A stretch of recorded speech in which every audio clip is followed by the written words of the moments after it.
Hello दोस्तों, स्वागत है आपका हमारे यूट्यूब चैनल स्टडी होम पर। दोस्तों, हम लेकर आए हैं आपके लिए कंप्लीट ट्यूशन सामान्य ज्ञान हिंदी में।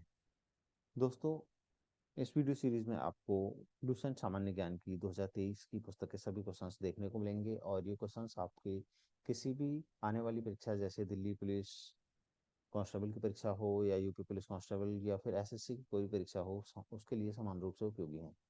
तो इसको हम one by one topic wise यहाँ पे कवर करेंगे। और इसमें हम शुरुआत करेंगे भारतीय इतिहास से। और इसमें सबसे पहला टॉपिक है सामान्य परिचय। भारतीय इतिहास का सामान्य परिचय हम जान लेते हैं।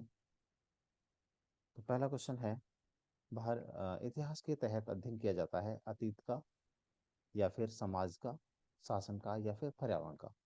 तो इतिहास के तहत अध्ययन किया जाता है अतीत का। अतीत मतलब जो बीत चुका है, यानी कि पास्ट का।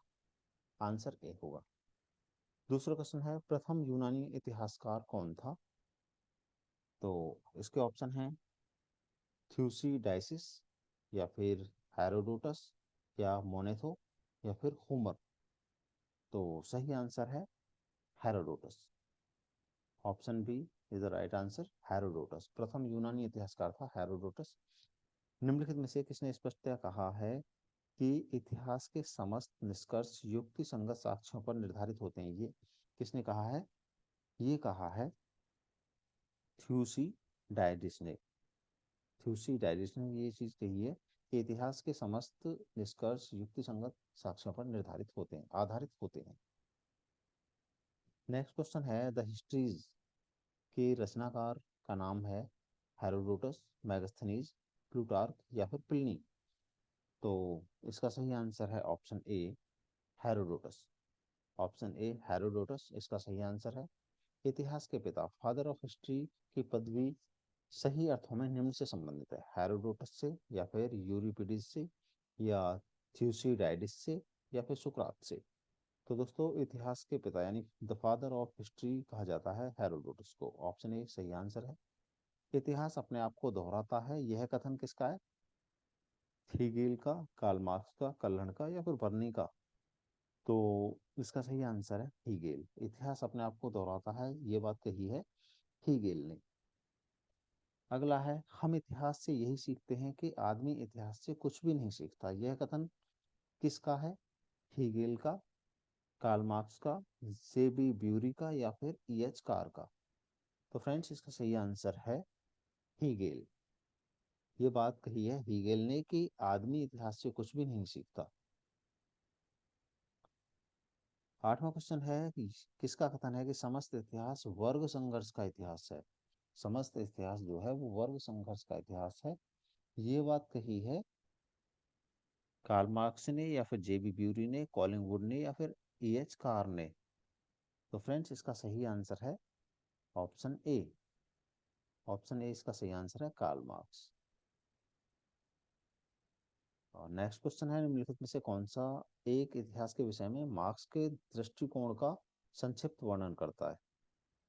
तो इसके ऑप्शन हैं, इतिहास विभिन्न व्यक्तियों के बीच मुद्दों का अभिलेख है, इतिहास शोषक और शोषित वर्गों के बीच संघर्ष का सिलसिला है, या फिर इतिहास अतीत की घटनाओं का अविश्वसनीय अभिलेख है। इनमें से कोई नहीं। तो फ्रेंड्स, इसका आंसर है ऑप्शन बी, इतिहास शोषक और शोषित वर्गों के बीच संघर्ष का सिलसिला है। जब भी हम इतिहास में पढ़ते हैं तो हमें यही देखने को मिलता है कि शोषक और शोषित वर्गों के बीच में संघर्ष देखने को मिलता है। तो ऑप्शन बी इसका सही आंसर, ये मार्क्स का दृष्टिकोण है। और 10वां क्वेश्चन है, निम्नलिखित में से किसने द्वंद्वात्मक भौतिकवाद के सिद्धांत का प्रतिपादन किया था? हीगल ने, मार्क्स ने, एंजल्स ने या फिर लेनिन ने? तो इसका आंसर है ऑप्शन बी, मार्क्स ने। मार्क्स यानी कि कार्ल मार्क्स ने द्वंद्वात्मक भौतिकवाद और भौतिकवाद के सिद्धांत का प्रतिपादन किया था। नेक्स्ट क्वेश्चन है 11th, कार्ल मार्क्स ने वर्ग संघर्ष की प्रक्रिया को निम्नलिखित में से किस सिद्धांत की मदद से समझाया है? कार्ल मार्क्स ने जो वर्ग संघर्ष की प्रक्रिया बताई है वो किस सिद्धांत के द्वारा समझाई गई है? तो जैसे कि हमने पीछे पढ़ा, यहाँ पे द्वंद्वात्मक भौतिकवाद के द्वारा समझाया गया है। और द्वंद्वात्मक भौतिकवाद का मतलब है, भौतिकवाद का मतलब है हमारी भौतिक सुख सुविधाओं से। तो जो शोषित वर्ग है वो अपनी सुख सुविधाओं के लिए हमेशा लड़ता आया है। तो इस तरह से कार्ल मार्क्स ने समझाया है। और नेक्स्ट क्वेश्चन है, इतिहास विगत की राजनीति है, यह कथन किसका है? इतिहास विगत की राजनीति है, ये कथन किसका है? स्टब्स का, कार्यायल का, या फिर सीले का, या फिर ट्रेविलियन का? तो इसका सही आंसर है सीले। इतिहास विगत की राजधानी ये कहा है सीले ने। नेक्स्ट क्वेश्चन है 13। सूची फर्स्ट में सूची सेकंड को मिलाना है कि इतिहास के बारे में जो कथन कहे गए हैं, इतिहास की परिभाषा ऑक्सफोर्ड ने कैसे दी है, ट्रेवलिन ने कैसे दी है, कॉलिंगवुड ने और ब्यूरी ने। तो इनमें से किसी ने कहा है कि संपूर्ण इतिहास विचारों का इतिहास है। दूसरे ने कहा है कि इतिहास स्वतः मात्र एक विज्ञान है, इनमें इससे कम नहीं और इससे अधिक नहीं। और सच यह है कि इतिहास में अतीत वर्तमान के साथ बदलता है। और चौथे ने कहा है कि इतिहास का महत्व तो वैज्ञानिक नहीं है।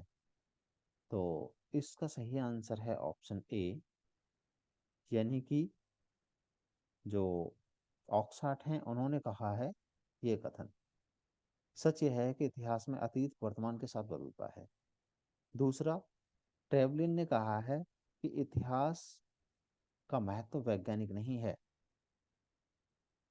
इतिहास में लॉजिकल कुछ भी देखने को नहीं मिलता है। इस तरह से परिभाषा दी ट्रेवलिन ने। और कॉलिंगवुड ने कहा है कि संपूर्ण इतिहास विचारों का इतिहास है।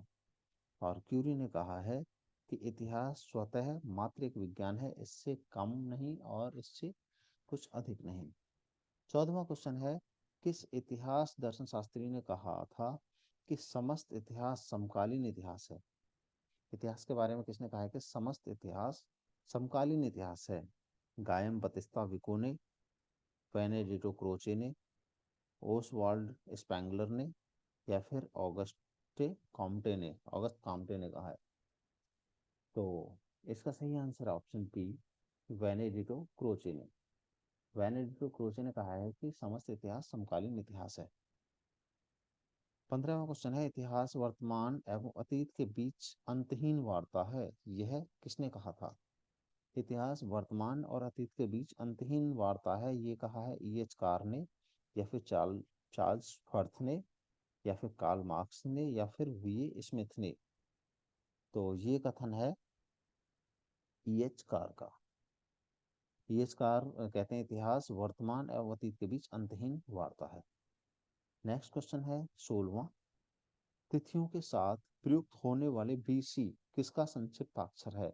यानी जो BC है वो किसकी शॉर्ट फॉर्म है? जो BC हम लगाते हैं BC और AD, वो किसकी शॉर्ट फॉर्म है? Before Christ, British Columbia, British council, या फिर बुकिंग क्लर्क? तो इस BC की फुल फॉर्म है बिफोर क्राइस्ट। यानी जो BC है, हम जो सनों के पीछे BC लगाते हैं, जैसे 320 BC, इस तरह से जो हम लगाते हैं सन के पीछे BC, तो उसका मतलब होता है कि बिफोर क्राइस्ट, यानी कि जो तिथियां, जो सन, या जो सदियां, जो जो ईसा मसीह थे उनके जन्म से पहले की हैं, तो उनके लिए बिफोर क्राइस्ट लगाया जाता है BC। और आफ्टर डेथ, यानी उनके जन्म के जो बाद की जो तिथियां हैं वो उनके लिए लगाया जाता है AD, after death. Option D, after death. After death लगाया जाता है AD ईस्वी के लिए, जहाँ से हम ईस्वी, हम जैसे 1901, इसको हम AD भी लिख सकते हैं ईस्वी को। तो ये होती है उनके जन्म, उनकी मृत्यु के बाद की तिथियां।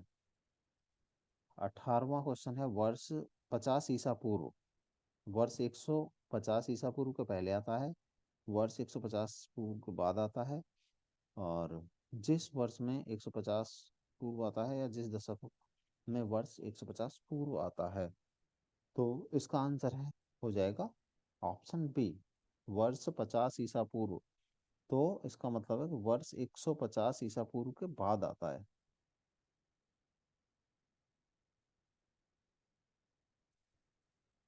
और 19वां क्वेश्चन है, वर्ष 1015 किस शताब्दी में आता है? 1015 आएगा 10वीं शताब्दी, 11वीं शताब्दी में। तो ये भी एक समझने वाली चीज़ है कि ये आएगा 11वीं शताब्दी में, ऑप्शन डी। 19वीं का ऑप्शन डी हो जाएगा, क्योंकि 10वीं शताब्दी जो होगी वो 1000 तक होगी, और 1001 भी जो होगा वो 11वीं शताब्दी में आएगा, 1001 से लेके 1099 तक। फिर 12वीं शताब्दी शुरू हो जाएगी इसके बाद। नेक्स्ट क्वेश्चन है इस सेगमेंट का, लास्ट क्वेश्चन है ये। सूची फर्स्ट और सूची सेकंड सुमेलित करनी है कि जो संवत्सर है उसकी गणना किस समय से करते हैं? विक्रम संवत्सर, शक संवत्सर, गुप्त संवत्सर और कली संवत्सर। तो इनकी गणना जो है कब से की जाती है? तो यहाँ पे देख लेते हैं।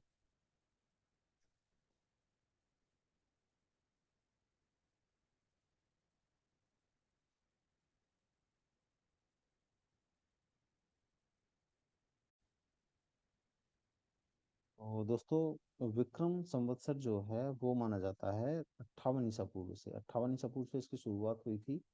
और दूसरा है शक संवत्सर। तो ये 78 ईस्वी से शुरू हुआ है, 78 ईस्वी से। यहाँ पे ईसा पूर्व और ईस्वी का हमको ध्यान रखना है। और गुप्त संवत्सर की शुरुआत हुई थी 320 ईस्वी से। और कली संवत्सर जो है वो 3102 ईसा पूर्व से इसकी शुरुआत मानी जाती है।